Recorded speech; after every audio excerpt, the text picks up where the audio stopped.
Hey folks, welcome back to The Human Practitioner. I got my buddy Aaron King here in Whitefish, Montana. Aaron is still in Whitefish, Montana. I forget if we met at the gym or in the parking lot at the gym or something like that, but we kind of ended up geeking out together on camping out of our Toyota and Lexus SUVs and all that stuff. And Aaron's into a number of other things, filmmaking, uh, probably opening up a secret location coffee shop up here pretty soon, and thought that the sense of adventure would be a cool thing to talk about on here. So, Aaron, thanks for joining me, man. Yeah, man. Good to see you. Yeah, yeah. Funny, we linked up out of the blue, as I was in Whitefish area just for a day here recently and ran into you. But well, sounds like good things in your world, man. What's this is how shitty I am at It's funny if you podcast hit interviews. record like on the BS Right. thing at the beginning. It's like that's the best podcast right Yeah, there. yeah. But But anyway, yeah. What are you up to there in Whitefish? there's like a couple things keeping me busy right now. One, I am working on a coffee shop, but we're kind of keeping that. I'm not talking about it much until like I know for sure what we're doing there. Because it's going to be a roastery. Like that's for sure the thing. That's the purpose is I'm building a roastery because I create social media content and have been selling coffee through that for a few years now. But we had a high school buddy in Texas who had an importing and roasting business. And so I wanted to do my own coffee business because I was making a lot of coffee videos and camping and all that. And was getting, people reaching out like coffee brands and stuff. I was like, man, I just want to do my own. Like I've always been obsessed with coffee, the process behind it, the ritual of it, and the branding. I ran a branding agency. And so I just like always wanted to create like a brand, just from like that artsy fartsy like side of me that was like I've been doing these sports brands or these nonprofits, but it'd be cool to like brand a coffee or a beer or something. Especially in Austin, Texas, where like the branding's next level and there's a million coffee shops and breweries. So I bumped into them, my high school buddy, when I was thinking about this, but I couldn't make the money make sense. Like it was just, I'm not going to make any money just reselling people's coffee. Like there's no margins in coffee to begin with. And so I bumped into him and was kind of like giving up, but he was at like a little trade show, like hustling coffee. And I was like, what are you guys up to? And so started talking. I was like, oh shoot, you guys are exactly what I've been looking for. And I know you and have known you forever and trust you. And so we made some coffee and they started bagging it for me and shipping it for me. Cause you have to have like a co-packer if you're not set up yourself. And so they were my co-packer and did that for a while.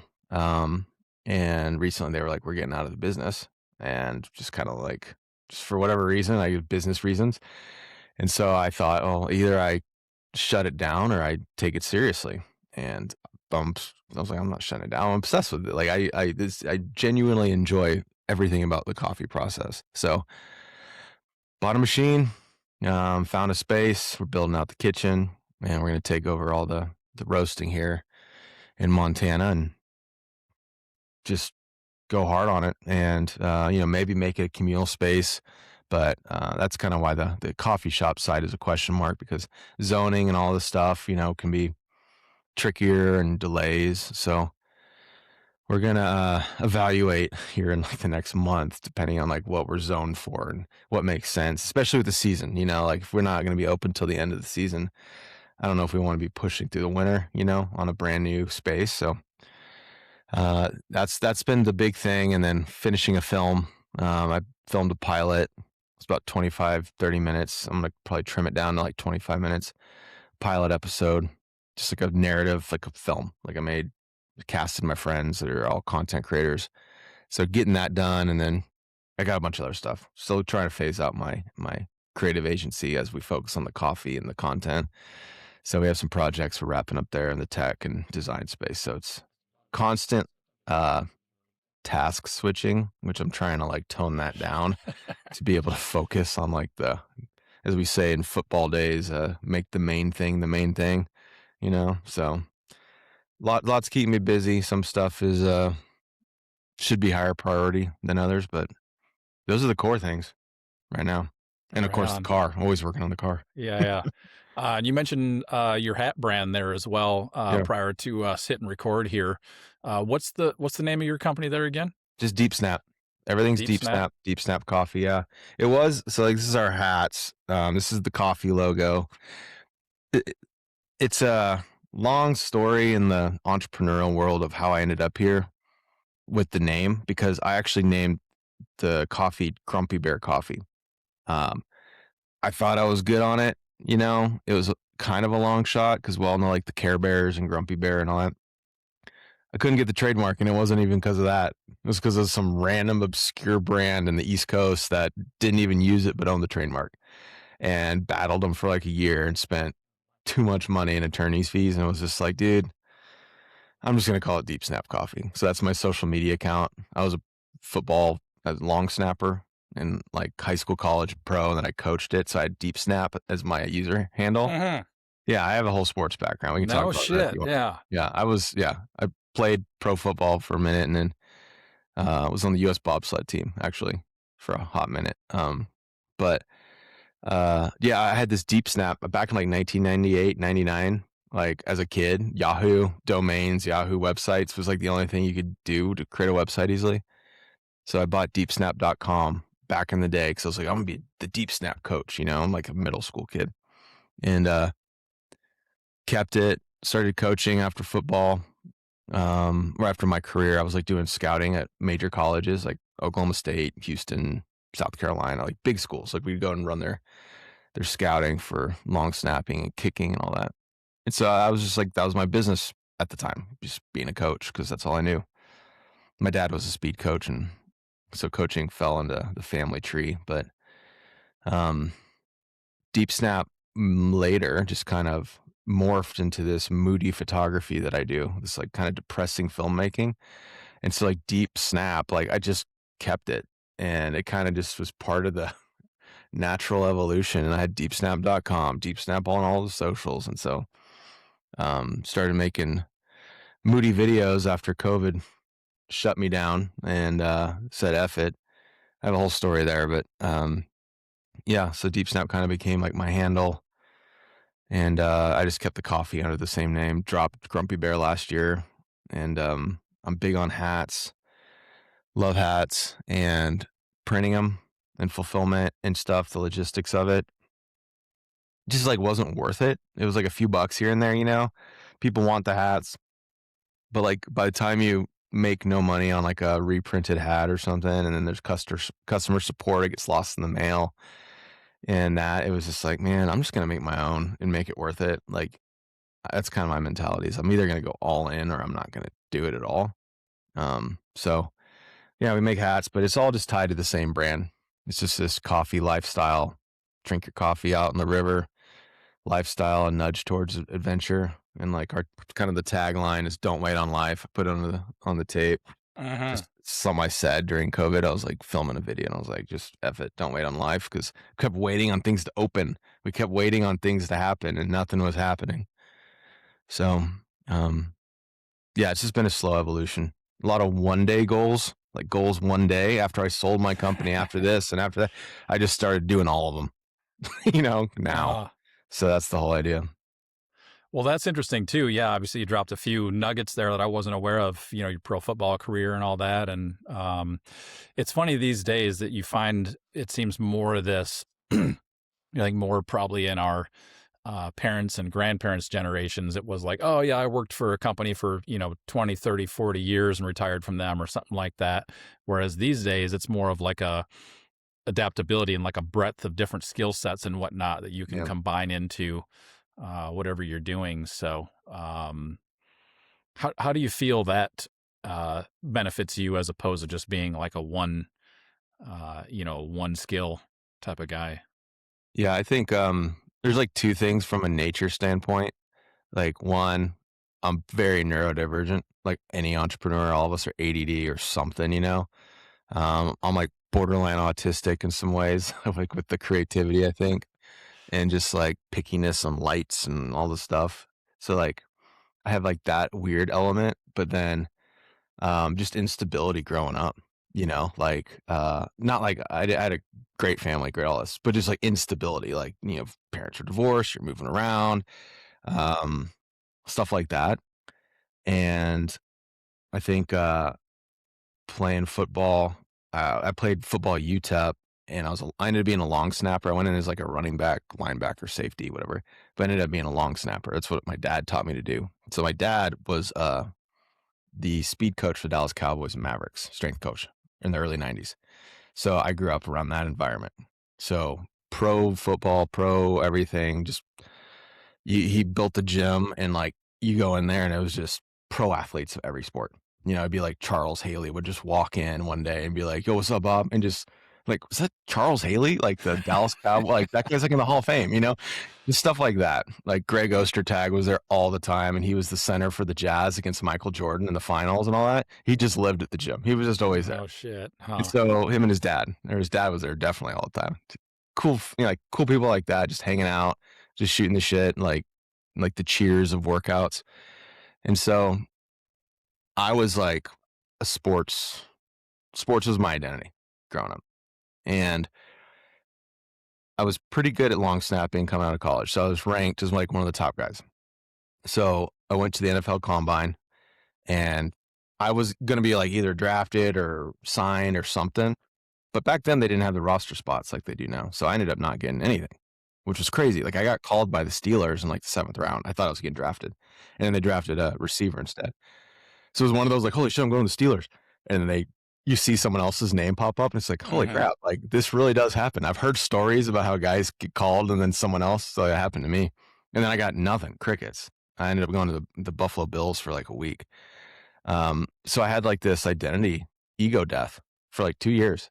I just like played online poker and worked out and did odd jobs, like delivered pizzas, did after school teaching, um, did some graphic design. Like I just couldn't. I didn't know. I was like, my career is not over. Like That's what I'm going to be a pro football player. Like, that's what I'm going to be. So I had no backup plan. Maybe broadcasting, but like, how do you get into that? And if you're not famous. Um, so I spent a few years like just training. I didn't give up. And it's crazy because when I was at the NFL Combine, I had a coach. He looked at me, and goes, "How long are you willing to give this?" And I was like, "Huh? What do you mean? Like the draft's like in a month, And he's like, "Well, it might take you 3 or 4 years so you actually get an opportunity." And I was like, that doesn't make sense. Well, he wasn't wrong, you know, and because like there's just no at that long snappers play 23 years in the NFL, so they don't, and there's only 32 of them, so there's not opportunities every year, and so just like that patience, that discipline to wake up every day and train, and you don't know why, but you have like this bigger goal. Um, so I later in that time, I ended up taking a job at Gold's Gym. I just met a buddy, similar situation. He played at SMU, was an all conference guy. He was trying to keep playing, but not getting any looks. We were working at Gold's Gym, selling gym memberships, doing all this stuff. We're promised all this new opportunities because of the growth they were doing in the athletic space. Well, that was 2008. So financial crisis hits. So like right when I decide to step into that world, everything pulls back. And so instead of us getting like promoted to go manage these new facilities and do this growth, they said, well, if you want to keep your jobs, you can clean the toilets. And it's like, so, like it was just like I feel like I'm going backwards. I keep working harder and trying to move. So this is the typical millennial story right now. We grew up constantly working our asses off and going backwards. So that was like my first experience right into the job market is clean the toilets if you want a job. And it's like, why did I go to college or do anything? Cause that whole deal, but I ended up, quitting because I was like, I'm not doing that. I started doing personal training and graphic design because I had a little bit of a graphic design internship while I was training for the combine. And, during that time, I was watching Michael Phelps win all those medals and got really inspired. And so part of the gym, this is like, I'm very privileged in the opportunity of this setting, like where I grew up. So I saw things not a lot of people get to see. So I mentioned my dad was the speed coach for Cowboys Mavericks. He was also ended up being, because of the gym and the environment and the reputation, he ended up coaching the U.S. skeleton team. So like like the luge, but their head first. So in 2002, he was the push coach, and it was the first year they had skeleton back in the Olympics, and they ended up winning 2 golds and a silver. And so that summer, like all the Olympic, like U.S. skeleton folks came to Dallas to train. And so I spent like the whole summer training with Olympic, like my friend Tristan Gale. She just won gold. She was there all summer, became good friends, and a lot of other people that ended up going, and some of them are still competing today. Katie Ulander, she was a rookie. She's still competing at like 40 years old. She's been in the Olympics like 5 times. She was there. A lot of, so like, I saw this other side of sports beyond just like football, basketball, baseball. And being in Texas, you don't see winter sports ever. You just don't know anything about it or how people would get into it. Living in Whitefish, I see it the other way, But they just said, like, dude, you'd be a great bobsledder, because like my combination, like size and speed. And so I just, after doing the Gold's Gym thing and feeling like, that whole crisis and watching Michael Phelps, I was like, you know what? I'm going to take him up on that. I'm going to try the bobsled thing. Cause I'm not ready to like totally, I had signed off. My career was over. I had given up, ego death. And, started training for the bobsled, went up to Lake Placid, New York, did a combine trial thing, ended up being, accepted to like be a resident. So I lived at the Olympic Training Center for like however long. They have like rolling periods where you can like, you reapply to be like a resident. It's like every quarter or something like that. So I moved up to New York, started training. And then while I was training, a new football league came out called the UFL. And I was doing those football camps, like training all these, like going around the country, scouting. And so I was still training long snappers. And one of the coaches there was like, hey, dude, you should be in this new league. You were like one of the top guys for the combine or the NFL. Like, why don't you put your name back in the hat? So I left bobsled and then signed with Sacramento, the UFL, which at the time, like no one knows about this league anymore. But at the time, we were on TV because the NFL had their lockout. So we were the only football. That was the whole business model. And it was crazy. Like the budget they had was insane. So like our quarterback was Dante Culpepper. Our head coach was Dennis Green. Like we had so many NFL names. Like Jeff Garcia played in the league, Maurice Claret, Amon Green, like big time names were playing in it because they wanted to take the TV contracts during the NFL lockout. So I played in that for like 2 years. Really cool experience, a lot of fun. Like I had so much fun that 1 year. The next year, the budget started going down. It started failing, the whole thing. But man, it was a fun year. And during that time, I had a couple of really bad head injuries. And so that is what ended my career. So I was in Scottsdale training, and I'm seeing double. Like I'm seeing stars still. Concussion. If you look up post-concussion syndrome on like Wikipedia, that's my bio. Holy It's like shit.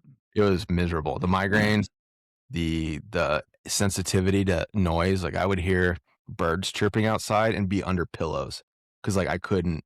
And I just wanted to like put myself out of my misery because it was so miserable. Post-concussion syndrome. And I had my left eye was blurry for about 10 years. So I was in Scottsdale training, and I did get a call in like week 13 or 14. I think it was Cleveland Browns. They were making a change at long snapper, and I was kind of next guy up, or at least called in for a workout. There's usually like 2 or 3 guys that are like going to all the like when there's like a injury and they're calling in the same couple dudes every team. So those are the guys like top reserves essentially. So a lot of those guys see the same guys at different workouts. But I didn't even go. I got called for the workout. I was like, dude, I can't even.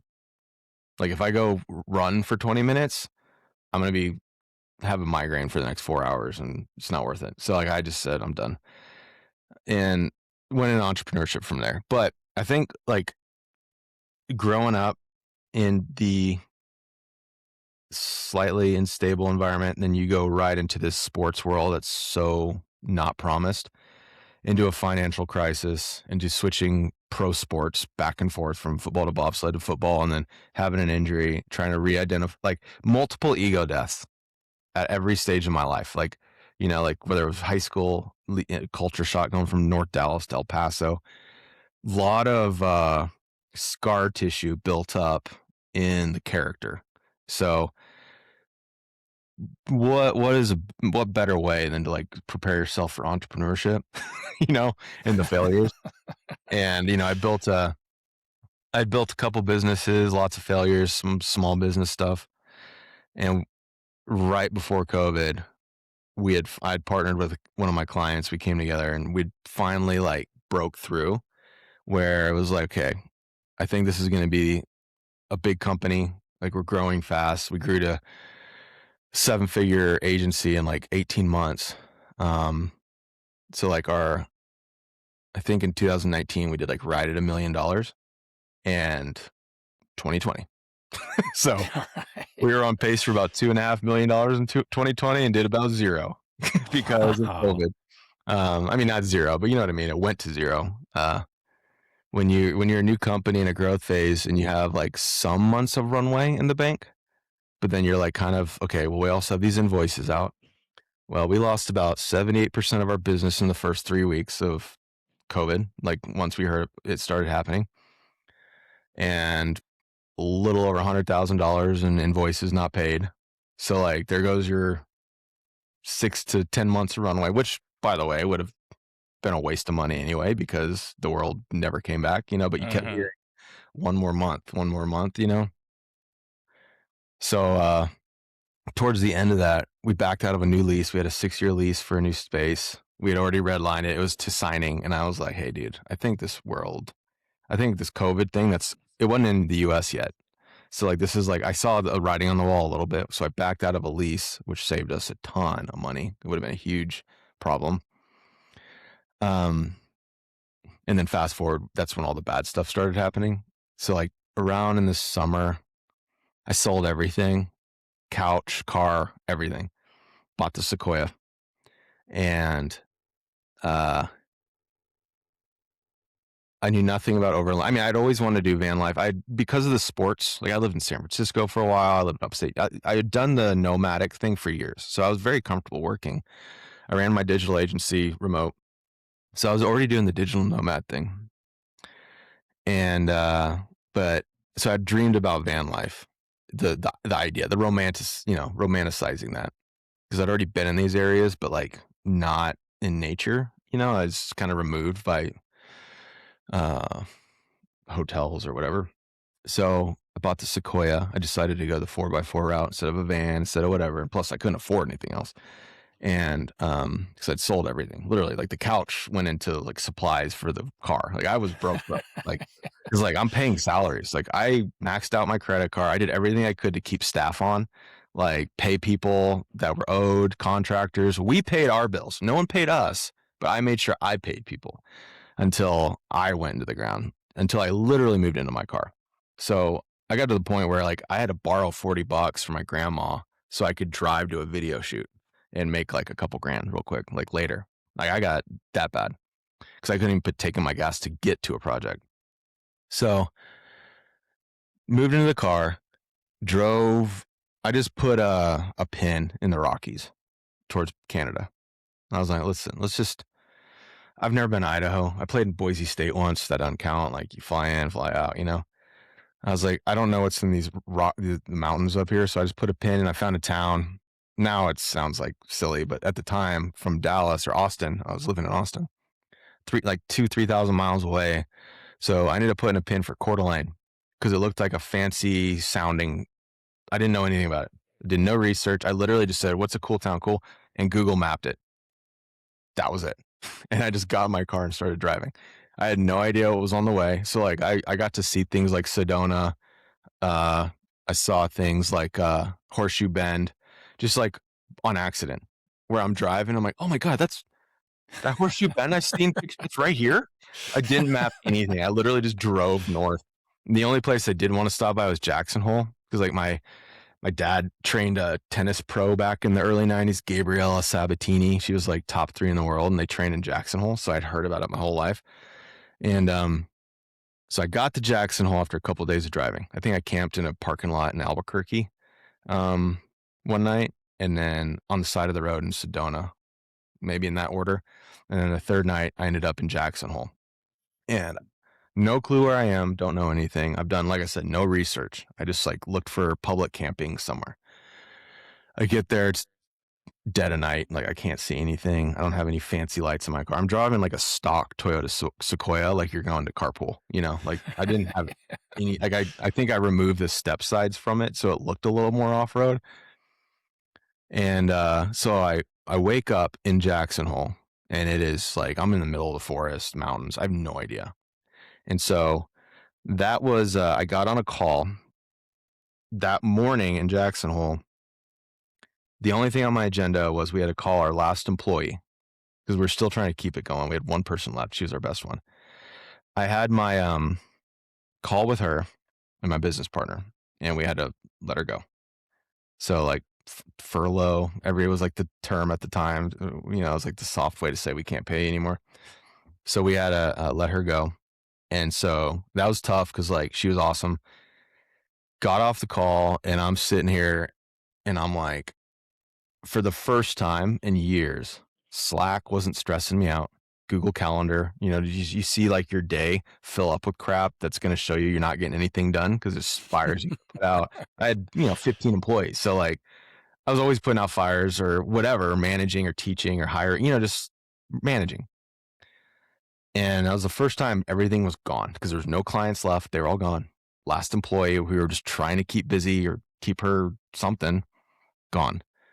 So I sat there in my car and I was like, wow, I'm a single guy. I just lost my business. I don't know where I'm going, where I am in life. I don't know where I am. Like, I have no clue where I am. It was just like this, where am I? What am I? Who am I? Mhm. Moment. And it was the most still, quiet. Like, if you've ever been in the woods and it's quiet, nothing will compare to the quietness of that moment because it was like Mhm. everything turned off and I was in nature. And yeah, so I just started taking pictures. Like I'd done photography in the past for fun. And like I would do it from time to time for a website, just throw it in there. But I really lost touch because I was managing. So like we were doing ads and TV commercials, but like I wasn't touching the camera anymore. I was just directing or whatever, writing. So all my camera gear was super old. I had a Sony A7S II and a really old Nikon lens with a manual adapter. So I had to manual focus everything. I mean, it was old, beat up, low quality. And I started taking pictures, saw a moose like that week. I was like, holy crap, I've taken a lot of pictures of deer, but not a moose. And started doing photography and just like trying to like relearn that craft because I'd never done anything in editing. Like we just didn't have Lightroom to the degree unless you're like really a pro. I was using like some other software. So I was trying to learn like, what do I like? How do you make a photo look a certain way? And just started learning the craft. I didn't touch video because I was so burned out. I was like, I want to get as far away from it as possible, even though that was like what I was best at. Just took photos for a few months, and was basically homeless for like the next year or so. But I could stay with my parents' guest room. But then I'm like a 30-something-year-old dude living in my parents' house. Like, but it's COVID. And like that same winter was the when Texas froze over. Like we had that big freeze in Texas. So like Mhm. went home and then we were like trapped without power in the cold. It was just like one thing after another. But yeah, I kind of did that for the next few years and then started doing like some TikToks for a client and grew their accounts. And that's how I got back into like the service world and started slowly rebuilding. Um, I know this is a long story, but I'm almost done. Well, this is great, man. Yeah. So at this point, I'm like getting back into tech. I'm like trying to rebuild my business by myself. I got my partner out. It's just me. Um, tried to get some like of the government assistance, like the loans they had for the businesses. And we had a big business. So try to use that to like get a developer to start building our tech again. And was like focused on TikTok and like short form content, but not from like a influence. Like I wasn't doing anything for me. I was like trying to like do it for my agency and my tech and trying to network with creators. So I started a TikTok meetup in Austin, had a bunch of big creators come in, started to get to know them. Because I was running a cattle feed company's like account. We grew it to several 100,000, just like talking to elders. Really cool account. So I'm doing this, growing, trying to build the agency, building clients, getting some of my old clients that were big nonprofits back as clients. Started doing more gaming, like in the gaming industry. And I'm driving around, working remotely, just doing more and more of the camping, just doing it pure love of it, just living in Montana or Idaho or Oregon, using Starlink or whatever to just run my agency. And then I had during COVID, I had like this cyst on the back of my knee, and it just would kill me every once in a while. But it was like COVID, right? So you can't see a doctor.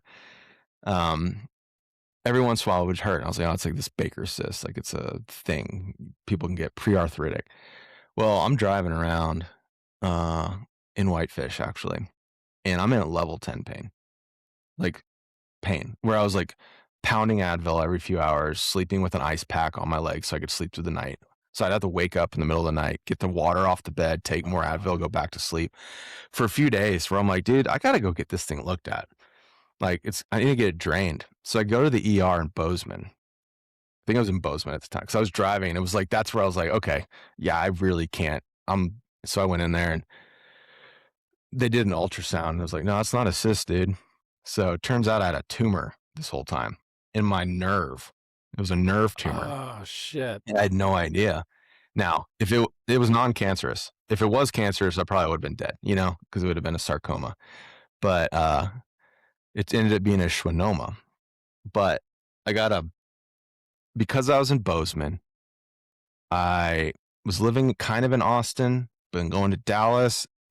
I had 3 cities, and if you've ever dealt with the hospital system and like front desk folks, nothing's getting done. And so I got this MRI in Bozeman, and it took me over 2 months to get an answer because they kept not sending it or sending it to the wrong person or not sending the actual files. And 2 months of me trying to do everyone else's job of just getting an answer. So I got a biopsy in Austin 2 months after this ER visit, but they weren't worried. It was just more we had to confirm, because like it could have been a different type of tumor. Either they have to cut the nerve out or they can just scoop out the nerve, depending on if it's a neurofibroma or a schwannoma, which the neurofibroma grows into the tumor. And now you just have to so that means I could lose function of my leg. So I might not lose my leg, but might not be able to lift my feet up again, my toe, because the nerve's gone. So it was still high stakes. But there was still a chance also, worst case scenario. So for 2 months, I'm sitting here dealing with this mentally. I can't. And I've already lost my business. All the, I feel like it's just never ending. Like, dude. And so that's when I was back in Whitefish and had a moody day with all the clouds, like in October, I think. So the roads to like Bowman Lake and some of the areas were still open. And I ended up just driving around for 7 hours taking pictures one day because it just was feeling it, it was just so inspiring. Because I was like in this kind of like, fuck it, like I already lost everything. I might even lose my leg at this point. Like I'm going to make a film. That was like a 1-day goal. And I have no script, no concept. I've written ideas, but couldn't get people to cast. It was too much work. So I said, F it, I'm just going to make something and I'm in it. I'm filming it. I don't need anything. So I made the first time I made a video where I'm like acting, where I'm like in the film awkwardly as an actor. Cause it's very cringe to film yourself, very uncomfortable. But I was so I don't give a shit anymore. I don't care if everyone thinks I'm an idiot. Anyway, I filmed the video. Didn't even post it for a while because I was like, but it's like, it felt right. I was like, this feels like a vibe. Anyway, I posted it one Friday night on TikTok because no one knows you there, And, dude, in 5 days, I had 50,000 followers on TikTok. I'd just been going live camping and everyone was following me for my TikTok lives. So I think I took a screenshot that day of oh, wow, I hit 50K. That's a big number for me. And at the time, followers mattered more than they do now. I woke up with like 150K and was like, whose profile am I on? Am I on the wrong one? You know, because like I managed another one that was over 100. I was like, did I log in? That says my name. I think there's a glitch. Turns out my video is going viral because I posted it that night and went to sleep. I was going to delete it because I was like, dude, by the end of the week, I had over 500,000 followers on TikTok. Holy shit. It got like close to 40 million views and tens of thousands of comments and DMs. So basically, I wasn't the only person going through it. You know, I was in a dark place and I've always kind of been this moody, like, I only like the dark movies, like The Gladiator, where he's like, where his wife is dead. Like, I like the heavy, dark stories or like emotional, like, yeah, Braveheart, stuff like that. So I only like making those scenes. So for me, the scene was like just nothing, me sitting in a chair. Um, so yeah, that kind of opened a new idea, or not idea, I guess opportunity or freedom to create. And so I just started making films like that, just moody, just artistic stuff that I would have never otherwise made, you know? But that kind of led me to where I'm at today. Started posting them on Instagram later because I didn't want anyone to see, you know, my art, if you will. And yeah, so now I do that, and then that allowed me to like pursue the coffee brand and like pursue like creating the things that I wanted to do one day, coffee and filmmaking. So I filmed the pilot, trying to get that wrapped up, trying to get it live in June. And yeah, so now we're trying to actually implement some of these ideas and physical spaces and yeah, double down. So that's the long, long story. I know I just Uh-huh. rambled for like 20 minutes or Well, this something. is Sorry. this is great, man. Like I said, the less I talk, the better. So, um, how fucking cool, man. And, that sense of, like you say, multiple ego deaths, multiple setbacks, just over and over and over and over extended period of time. Um, it seems like these are the stories where people really develop a sense of character, because it's easy to go into alcohol addiction or drug addiction or suicide or all of those like tragic stories that we hear about out there, but to just say fuck it, I'm just going to keep going and seeing what happens. And Yeah. then you do the video and then you're like and then you post it anyway. um yeah, man, like what do you think that has done for your sort of resilience moving forward? And because it sounds like it's been an extremely humbling experience for you too. Yeah. I mean, the one thing I always say is like, if rock bottom is me living in my car, then okay, like So I'm not afraid to fail. I'm married now, so the stakes are higher. I feel a different level of responsibility, like where it's not, I can't just be reckless.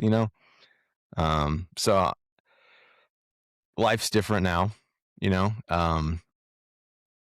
That was like survival mode. Not to say we won't be back in it anytime soon. With who knows the way the world is these days. But yeah, I just seeing failure differently, not afraid of it. You know, definitely like there's a just the humility, appreciating opportunities, understanding like there's luck, there's skill, there's luck, there's hard work, but just not taking anything too seriously, you know, at all.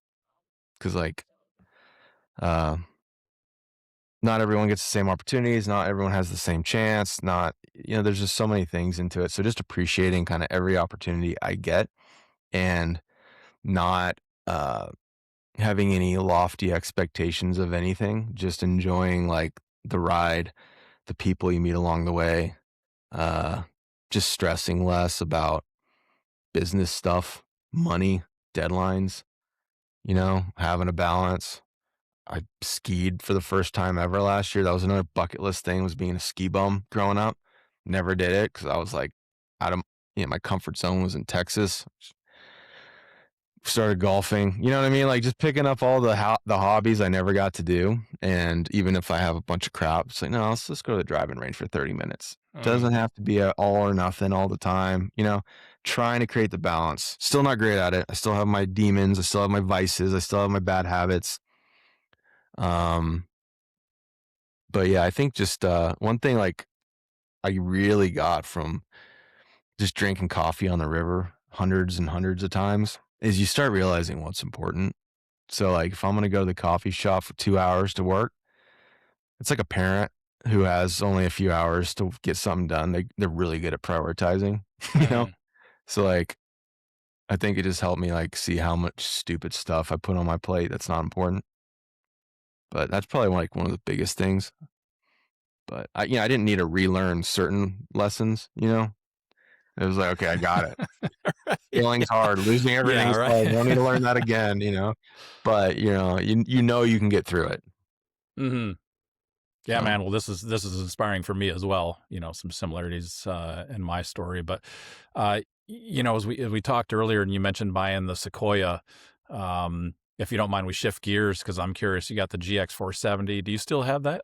I do, but Uh huh. it's, got some issues. We put some money into it on the steering and then Gonna gonna have to fix something else, the belt. I don't know if I'll have to tow it or not. So it's at that 207,000 miles. Runs awesome until, like, something's broken, but it breaks immediately. It's not like a low death, you know? So, I think I'm actually gonna buy another car today. Just, like, so we have something for family, like, when they're in town. Because like Hmm. but the GX, I love that car. Sequoia, I keep improving it or making changes. It's at, like, 165,000 miles or something, so it's still breaking it in, but, changed the storage, the roof. Last year, the roof was the big project. Like, I got I have sponsors and stuff, so, like, I got all the stuff for free. Like, Sherpa hooked me up with a new roof rack, and then I got a bunch of Lightner storage boxes, so I can put all my storage up top, or I increased the storage because I had a Yakima, like, deal, but it was too hard to navigate when you had just a bunch of crap piled in there. So now it's more compartmentalized or compartments. So the inside's got way more space. So I sleep inside and added a bunch of KC lights. They hooked up those. So I got some lights for camping because, you know, it's just hard to see some of these places at night. Hmm. And then I might add some armor and some skid plates and stuff now because, like, that was probably overdue for some of the dents I have in my gas tank and stuff underneath, and maybe a bumper with a winch. We'll see. Um, that thing's gonna be like a never-ending project. Hmm. What steered you toward Toyota in the first place? I kinda got lucky, I'll be honest. I again, this is the Texas boy in me. Like, everyone drove a Chevy or a Ford, you know? I'd had a couple Chevys. I loved Chevy Tahoes. In the South, you don't get a lot of 4 by 4 SUVs because everyone's got pickups. So, like, there's no need for a 4 by 4 SUV. Hmm. Like, we don't have snow. And so I couldn't really find anything with four-wheel drive, like, anywhere, because I wanted a Tahoe or a Suburban. They were all just high mileage or crappy. I finally found one, went to look at it because I had a budget. I was like, this is COVID, like, I'm losing everything. So I look at this Tahoe, and I look underneath, and this thing is so rusted. I was like, "Dude, come on. No wonder it's cheap. You guys," I was like, "I'm not buying that." And he's like, "Well, we got that Sequoia out front." I'm like, "What's a Sequoia?" Like, and I just sold a Lexus, so I Hmm. was driving a Lexus, like a nice car, and loved that thing, and always liked Toyota, but, like, my buddy, when we were doing those kicking camps, drove a Toyota Tundra, and I didn't love them at first. Like, I didn't like they felt plasticky. There's a lot of things I didn't like, but I did like the ride and a lot of things. I got in that Sequoia, and I never been in one. I really never paid attention to a Toyota Sequoia just because I didn't have a reason to, and I was shocked how well that thing handled when I got in there and drove it. Like, so much better than like, the steering was so tight. The turn radius on that is so much better than the Lexus GX. It's crazy Wow. how tight the turning is on a Toyota Sequoia. It's Huh. wild. And I was shocked how well that car handled for how big it was. And I drove and I was like, I'm sold. I love this. And then I started looking more into the build. I have the 5.7 liter. And, like, one of the big problems with Sequoia is around 100,000 miles, you got to get the timing belt fixed. So it's like, be proactive and just replace it so I don't F everything else up. Well, in that engine, it's a timing chain.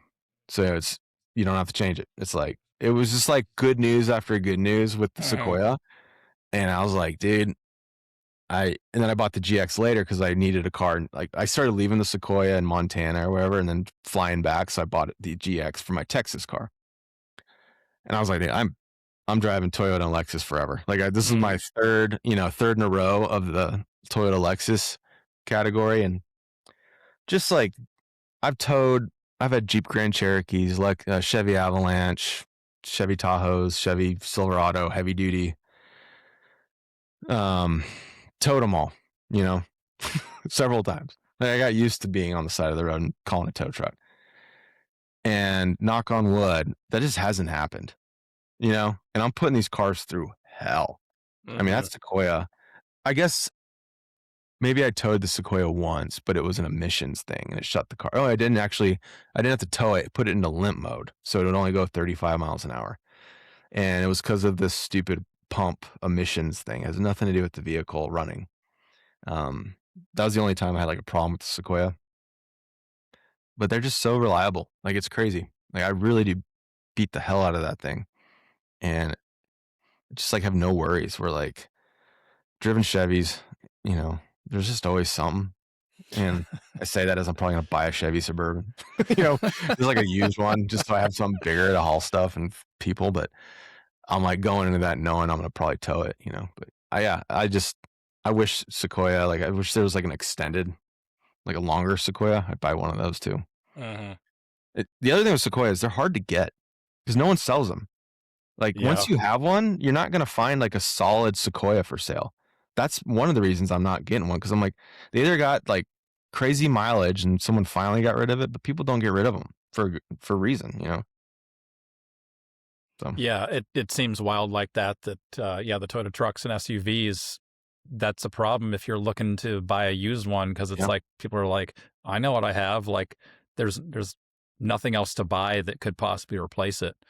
Um, it's and gonna funny hunt you with the forever. GX, it seems that, the people who've gotten into the GXs and the Lexus LX, the Land Cruiser and all that, it's Mhm. like I get the feeling that they're pulling a lot of people from like Land Rover and all that because they're realizing, well, yeah, the Land Rover drives amazingly, especially if they're into the Range Rover. Mhm. But it's like, do I really want to have to put up with this thing being an unreliable, Yeah.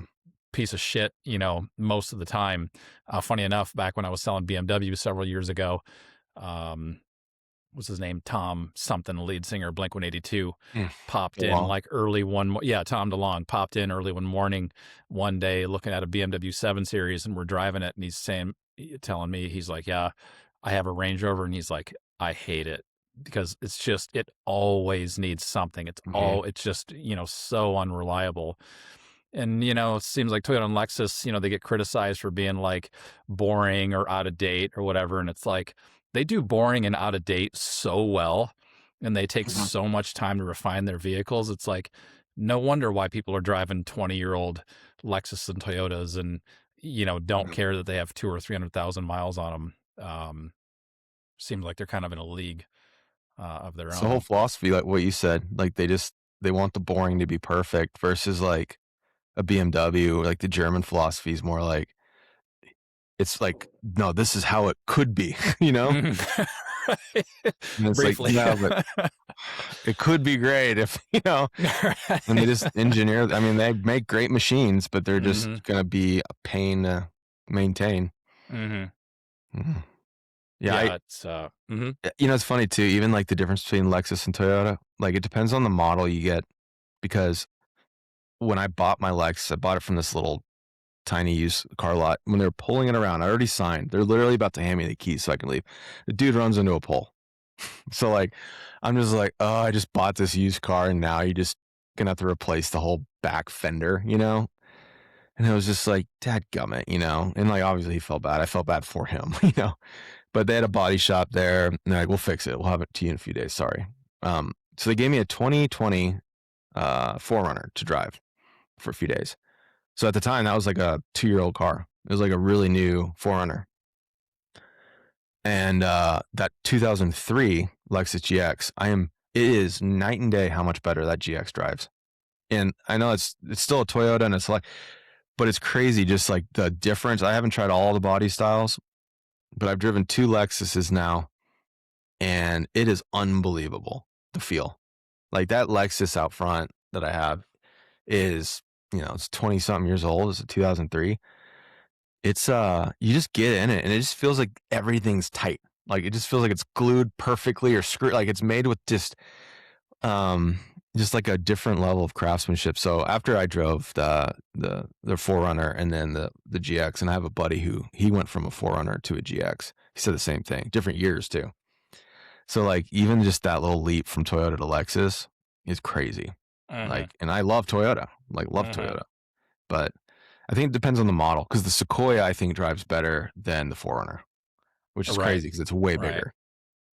Yeah, it's funny you mentioned driving the 2020, the fifth gen 4Runner, because I've got one, a 17, TRD off road, and I was so excited to get it and everything. And I love the facelift they did on that body style in I love the 14. looks of them. Yeah, and then I don't know, a year or two later, my dad was like, "I think I want a GX 470." Like he had an '02 4Runner at the time. We've had all kinds of different Toyota trucks and SUVs and all that, and I was like, "All right." Like they were kind of off our radar for whatever reason. I think that we just sort of associated them as like it's a mom car, Yeah. or it's like a soccer mom car. And I drove it, and immediately I was just like, are you kidding me? Like, I'm Hmm. driving down the freeway and it's like electric quiet and Hmm. electric smooth. You can't even tell the engine's on, and they're phenomenal, man. Like it really made the experience of owning that 4Runner like kind of a drag. In a weird way, as good as they are and all that, and I've done a few modifications on that, but yeah, now like it's funny too. My mom's never asked to have a certain car ever. And then my dad was like, "Well, hey, just in case something happens to your car one day or whatever, drive the GX just so you're familiar with it." She didn't really like driving. This was in San Diego too, so it's busy there and all that. And she's like, "No, no." And finally, she does, and she brings it back that day.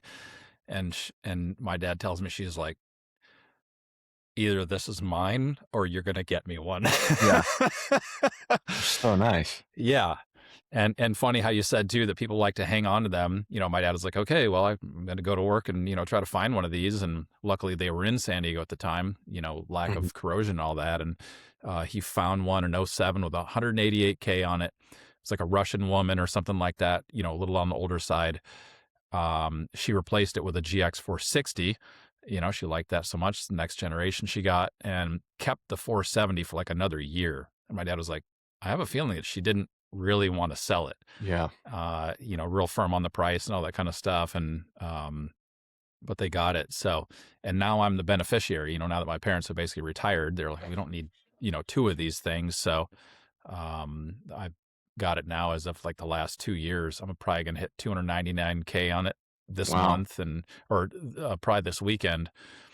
And yeah, I'm just over and over blown away because I probably owned like 15 cars. Like I've had Toyota Supras, I've had 4Runners, sold BMW. So you drive a lot of different types Right. of, luxury cars and all that. And they really are built to an entirely different standard. I can't tell you how many BMWs that are 3 years old, off lease, where like the climate control buttons or whatever, Yeah. like the coating's coming off, Mhm. or, the bushings are worn out by 50K. And it's like,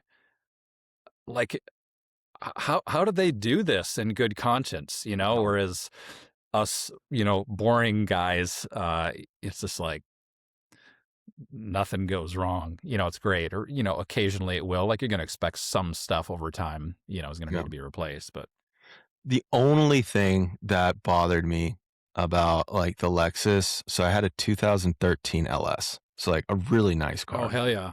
Um, which, by the way, with Toyota and Lexus, you can kinda time up the body styles where you can get like, the second they come out with a new body style and that depreciation cliff happens on the previous model, and you go back a few years, it looks like you're driving a one-year-old car when really it's, like, 10 years old. So I looked like I had a $100,000 car, and it was like a $30,000 car, I mean, it was like but it was like you get in it, and it felt every bit of like, "Holy crap, this is luxury."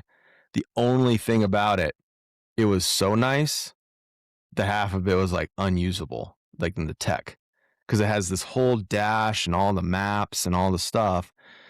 But like we're using our phones and Apple Play, but you couldn't do it. Like you would have done all this off market stuff. You couldn't replace the screen. You couldn't.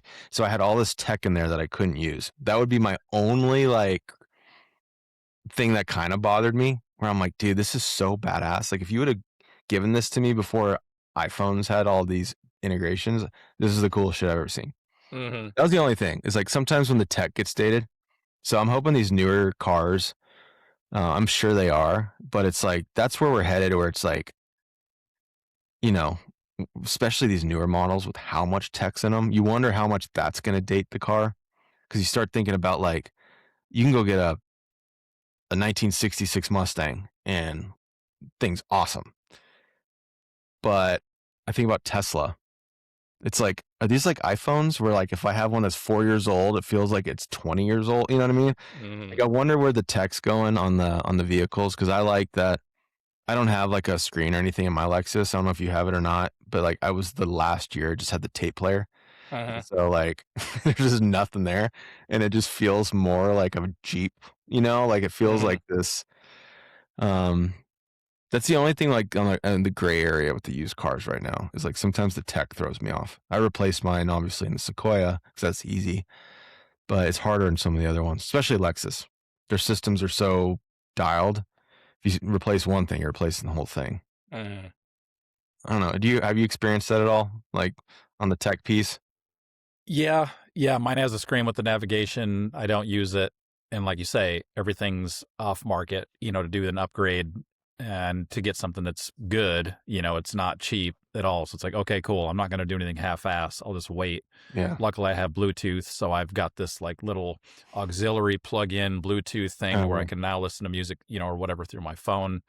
But yeah, like on the new car page, it's not just systems running independently anymore. Like everything's connected. So if you, I mean, sure, it's easier to troubleshoot, but if you have one thing go wrong, it's likely to affect multiple other different things, which actually reminds me of the helicopter that I work on now. Like one thing that doesn't really affect others can be in a state, that the computers don't like. And it's like, okay, well, we're not going to do anything over here because there's this one thing. So it's kind of a double-edged sword with this technology these days. Whereas like, I drove a bunch of miles, probably like 80,000 miles in a 2023 F350 diesel, all over the country, middle of the road trim, Lariat, but it had like all the driving assistance, blind spot monitoring, lane keep assist, which probably saved my life on multiple occasions, being so tired. Head up display and all that stuff. And it's like I loved all that stuff, but at the same time, I think that people can get a little complacent when they have those to rely on. It's kind of like how many times are you walking in a parking lot and you see somebody, they're backing their car out of the spot and they almost hit you, or you can see that they would hit somebody if you were walking and not paying attention because they're just staring at their screen the whole they're not looking anywhere else. Yeah. So yeah, it's kind of missing like the real human interface with some of this tech stuff. Kind of lulls people into complacency. Yeah, I have mixed feelings on it. I definitely like my stripped down stuff. And like my Lexus, I was gonna redo the whole thing. I was gonna put a new face in. Just so I had like the CarPlay, but then randomly blew all the speakers in my doors. So something to keep an eye on. The sunroof, there's little drains in the sunroof. So if the water gets in there, it drains out. Those can get clogged. Those clogged, and then all the water went into my doors. Oh God. And blew my speakers. So I don't have any music in my Lexus right now because that's what I was saying. Like I went to replace the face, and then the guy's like, well, your speakers are blown. I'm like, I know. Just replace them. And cascading. I would have had the amp, the sub. It's like, dude, I thought this was going to be like $300-400 for like a cheap face or whatever, maybe a little bit more. But like I just wanted to get some music. I don't want to spend $2,000 right now, like doing a stereo system when I have a freaking Lexus. Like who they always have the best. So that was a bummer. But yeah, basically, if you ever had that problem, you take some weed whacker, like weed eater, Mm-hmm. the string, and just push through those holes and get all the gook out. So there might be something worth doing as a preventative measure at that age. Yeah, thanks for that tip, man. I'll go to the local hardware store today and pick some of that up. Yeah, there's just little holes like on both sides. You have to find them, and you can just unclog them. But mine was 20 years of gunk that finally like didn't drain. Mm-hmm. Huh. Yeah. Well, and it's like that's one of the great things too about like, if you ever visit forums and stuff like that with people who own these cars, like you learn all these things, and it's like somebody, unfortunately, you learn this the hard way, but it's like then you pass the information on. And it's funny too. It first kind of occurred to me how many miles these things are capable of when I was helping a buddy several years ago looking for an 80 series Land Cruiser. For those of you who don't know, that's like the 90s Land Cruiser. And I was seeing like, wow, these got like way over 200,000 miles or some over 300,000 and all that. And it's like, when you hear these numbers, you think, okay, that's a lot. And then as time continues to go forward, it's like, oh, okay, like they're fine. Like, sure, you're going to do some maintenance along the way, but as long as you keep up on that stuff, they're going to keep going. Now it's like at least two of the Tundras, I think from like 07 or something like that with the 4.7 V8 have done like at least 1 million miles. Lexus LS 400s have done 1 million miles. I got a buddy out in San Diego. He owns a Toyota and Lexus service shop, and he's been working on them for 25 years or something like that. And he said he has never had to do anything on that Lexus 4-liter V8 that's in the LS 400. Wow. No timing adjustments, no rebuilds, nothing. Wow. What year was it? Your model? Mine? Yeah, like the one he never worked on. Oh, that's the LS 400. So I think it's 90 to 99 or something like that. That first one they come out with. And that's one of those stories that I geek out on too. I'm lucky enough to have a buddy who used to be a designer at Chrysler in the 90s. He actually designed the Jeep TJ, which is a lot of people's favorite Jeep Wrangler. But he said when Lexus released that LS, Chrysler bought two, and they basically cut them up and reverse engineered them in a basement there somewhere to see, the lengths that they went to build that thing. And he said back at that time, and I think Lexus launched those at around 30 to 35K or something like that. And they said we would be charging $80,000 if we were to build this same car right now. And I think they spent at the time like $250 million in the 80s developing that engine, because they never had a V8 previously. Wow. And it's like, now we're the beneficiaries, all these years later, with the 4.7 being the truck version, of that engine. Yeah. I always keep my eye on a vehicle where I'm like, oh, that new one's sick. In about 8 years, that's going to be mine.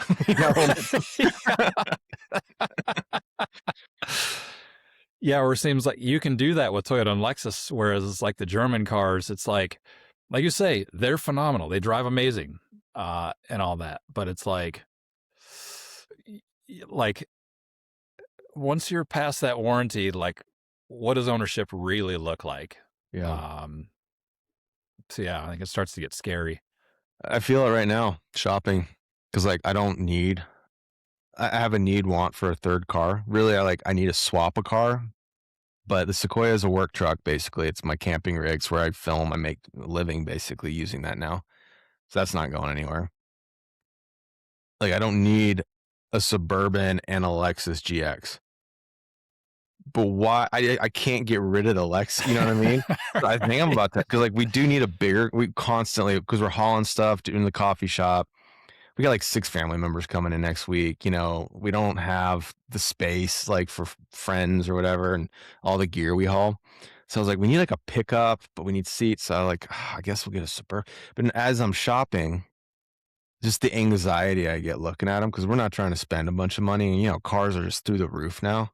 And, a new Sequoia is like freaking 80, 90 grand or whatever. And then a decent used one, still 50, 60 grand. It's like, geez, man. Like when I was a kid growing up, you're buying like the brand new Lexus or BMW with that. and now you're getting like a used something, you know? So I got so much anxiety just like looking at these, 80 to 120,000 mile GMCs and Chevys. And I'm like, "Ah." So it's funny, like in this process, I've kind of learned this might sound stupid, and I'm sure plenty of people would have a reason why I'm wrong, but I started feeling like it was almost better to find a higher mileage car that already broke down a bunch. Meaning like they've already fixed all the stuff that's gonna blow out around Mhm. 100,000 and they ate that cost. Because if you go buy one, you're like, "Well, this one has 120,000 miles." And like they can go for 200 if you take care of them, but with used, you don't know what you're getting. But there was one I saw, it was like 120,000 miles, but like the cam phasers, like the suspension, all the stuff had been replaced like recently. And I'm like, but if you go buy the 80,000, it's like I'm like a year or two away from spending all this money this guy already spent. So it's like a Mhm. weird, that's why it's so stressful to buy some used cars in certain like you know, makes and models because you start finding these problems where it's like, oh, they're known for the timing belt, or whatever.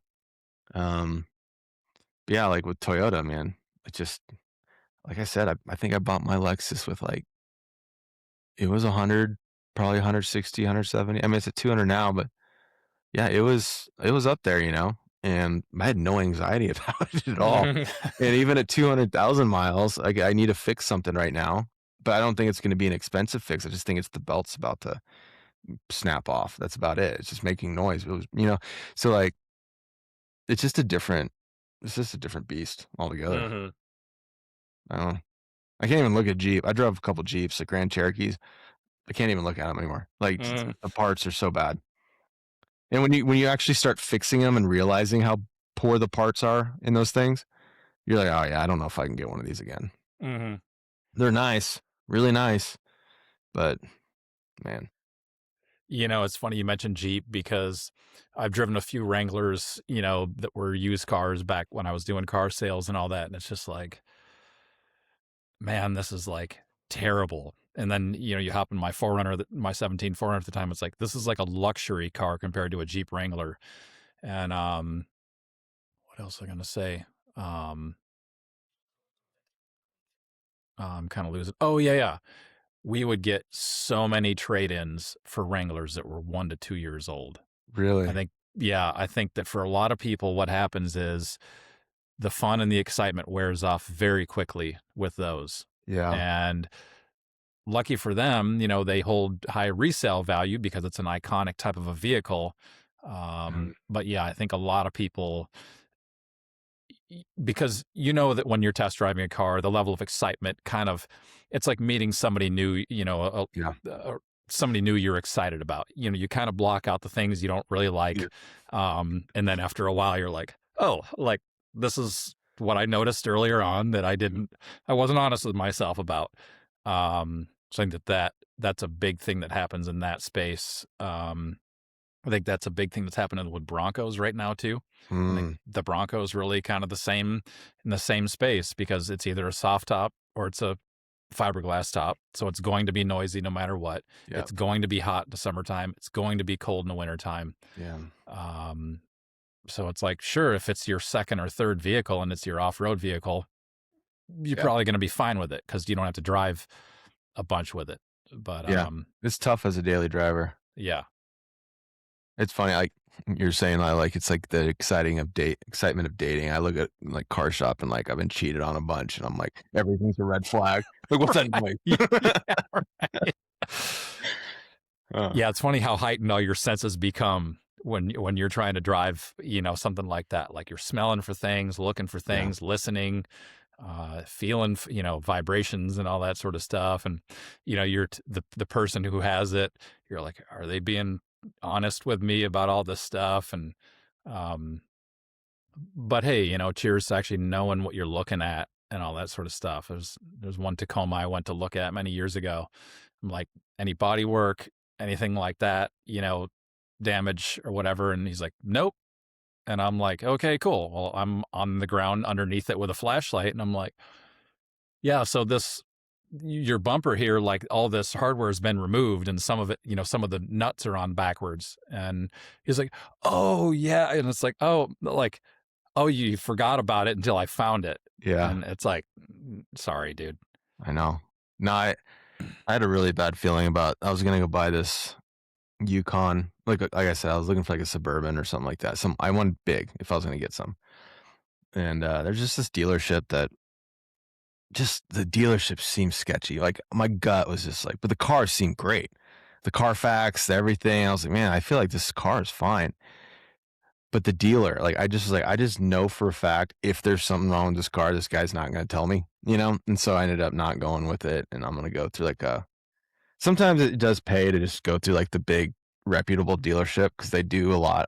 If they have a reputation to uphold, the bigger dealerships do a better job of like inspecting and fixing, because Mm-hmm. like I know guys that I grew up with that kind of in North Dallas use cars, man. There's so many people and everyone lives on the highways. This is all you do in Texas is drive. So used cars are just huge. And there's a million used lots. And one of the guys I knew that had one, they did some sketchy shit. You know what I mean? Just like resetting all the codes, just making some recharging the AC just so it'll get through the month, and if it goes out a couple of days, like, hey, used cars, Texas hot, Right. Yeah.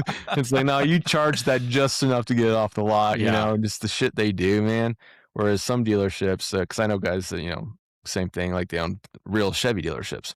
They have standards, like not saying like it's always guaranteed, but to a Mm-hmm. degree, like if they have a repair shop, they're gonna fix most of the stuff versus just cover it up.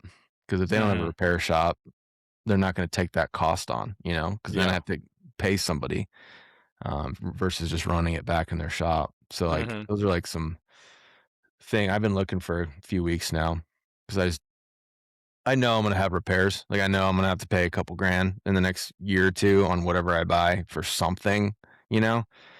But I mean, hell, just not trying to buy an expensive car right now because I got a couple Mm-hmm. other ones. Mm-hmm. Feels stupid saying, but it's like they're all Yeah, I can working. actually that's a good point that the bigger, more reputable dealerships tend to be pretty good at that. I can definitely report that at it was Auto Nation dealerships that I was working for, and I remember one of our GMs in particular. If it's like the list of service that's needed, to put something back out for sale, that they can say, okay, cool, this has got the 90-day warranty on it or whatever. Yeah, If it was too much, it'd be like, just send it to auction. I'd yeah, seen plenty of cars go to auction where it's like it's just not worth the hassle. yeah. And I've seen them go above and beyond to make people happy with used cars. So yeah, and I'm sure in Texas, Sewell I know is like Yeah. royalty kind of in that space. I'm sure they I do bought things. my Lexus GX. It was a Sewell, like it came from Sewell, and I went to this dealership, and that was a huge green flag. Yeah, they're Yeah, great. yeah, yeah. I was right across from I think it was Sewell Lexus Dallas. It was a BMW Dallas Yep. in 2021, and You worked at that shop? yeah. Oh, I grew up down the street from there. Oh, no way. Yeah, on the tollway right there. Uh-huh. Yeah, right Yeah, and there. I I've drove lived. by. I know that exact. My buddy bought a BMW from that exact BMW place. Mhm. You might have sold it to him. Who knows? Yeah. Wow. Yeah, I grew Yeah, up you right there, mentioned like in Frisco. right on. Yeah, you mentioned, North Dallas. I guess I was kinda like north central Dallas. What was it, like Oak Lawn, kinda border Oak Lawn and, like, Highland Park or whatever. Luckily, only, like, 2 miles from work, so that was Hmm. pretty sweet, but, Yeah. yeah, I noticed a lot of Lexus GXs while I was out there too, because my parents had already had both of theirs, and I was like, "Wow, these really are all over the place." So, you looking down there as well, for buying vehicles? Yeah, I did. It just there's definitely better cars. Like the prices are lower in Texas, I've found, and not as worried about the Rust Belt. But some of the vehicles I found up here, like because of the auctions and everything, like one of the cars I was looking at, like for the first 7 years of its life was in El Paso, Texas, but it's up here, So Mhm. it's like just because you're buying a car from a certain place, and that Tahoe I mentioned earlier that I was all rusted out in Texas, in Dallas, it was an Iowa car. It was from Iowa, so like you don't always know. You got to like look at where the car lived, Mhm. for like most of its driving. And the deals in Texas are definitely better. from what I've seen, just because there's so many more options. Really, Uh-huh. that's what it comes down to. It's more competitive. Um, it just comes down to transporting it up here. So by the time I buy it there, do I do sight unseen on a used car? Like I don't know about that. I've done it before. I bought an Avalanche in Houston, flew down, but I at least got to look at it before I drove it back. So Uh-huh. I would probably just ship it, and it's like, now you're at least 1,000, 2,000 bucks into shipping. You're paying state tax if you go and pick it up. I think you can maybe get around it with Montana if you ship it. Uh-huh. Not sure. But like, not having sales tax here is a huge up. Like, if you're gonna buy a car, that's an item you don't want to pay tax on. That's a couple Uh-huh. grand. So by the time I pay sales tax and or shipping and or gas and hotels to drive it, there's like 5 grand, 6 grand. I'm just gonna buy it here, and Yeah.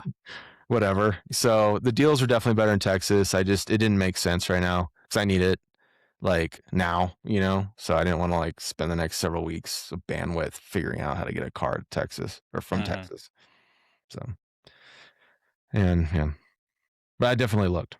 Uh-huh. Well, yeah, good luck finding that. Hopefully the one said you might be looking at one today. Yeah, I already put a little hold on it. So, I mean, it's good enough. you know? Mm-hmm. It's got a purpose. It's not like my daily driver. So, Uh-huh. Right on. Hopefully that goes well. And yeah, I know you said you had to wrap it up here, but good shit, Aaron. I appreciate you joining me here on such short notice. And yeah, really cool background you got there. Lots of humility and ups and downs and just perseverance. Just make it out of it. So seems like it's way easier to turn out bitter or addicted to, you know, something bad or whatever it is. So I still drink too much, but other than that, I mean, I work out a ton and I'm trying to cut yeah. back, but not the hard stuff at least. All right. Right on, dude. But thanks everybody else for joining us. Appreciate it. Thanks, man.